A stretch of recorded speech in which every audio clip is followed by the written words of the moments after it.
সহপাঠীর হত্যাকারীর কঠিনতম কঠিন শাস্তি হোক, তার জন্য ফাঁসিতে ঝোলানো হোক তাকে। আমরা প্রশাসনের কাছে এটা দাবি করছি যে আমাদের সহপাঠী নির্মমভাবে হত্যা করা হয়েছে, তার হত্যাকারীকে শনাক্ত করা হোক। আমরা চাই আমাদের সহপাঠী বিচার পাক।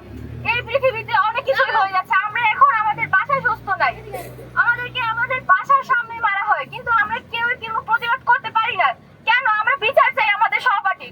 আজকে 13-14 দিন অতিবাহিত হয়ে গেছে, তার হত্যাকারীকে এখনো পর্যন্ত শনাক্ত করা যাচ্ছে না। অতএব মানববন্ধনের অনুষ্ঠান করছে, আমি একাত্মতা প্রকাশ করতেছি, অরিজিনাল হত্যাকারীকে শনাক্ত করে তাকে আইনের আওতায় এনে আর সুষ্ঠু বিচারের দাবি জানাচ্ছি। থানা র্যাব অফিস থাকাকালেও 12 দিন 13 দিন পার হয়ে গেল, স্বপ্না হত্যার কথিত খুনি কেন আজ পর্যন্ত চিহ্নিত হলো না?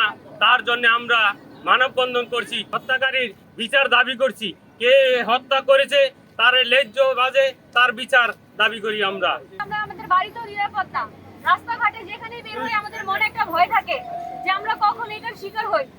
আমাদের মা বাবা আমাদের নিয়ে চিন্তিত, কারণ আমরা কলেজে যাই, স্কুলে যাই, কিন্তু সেখান থেকে আমরা কখন কি হয়ে যায় তারাও আমাদেরকে নিয়ে অনেক চিন্তিত।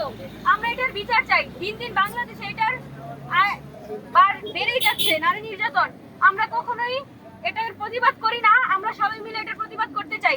সন্তান এভাবে হত্যা না হয়, এভাবে কারো বুক খালি না হয়।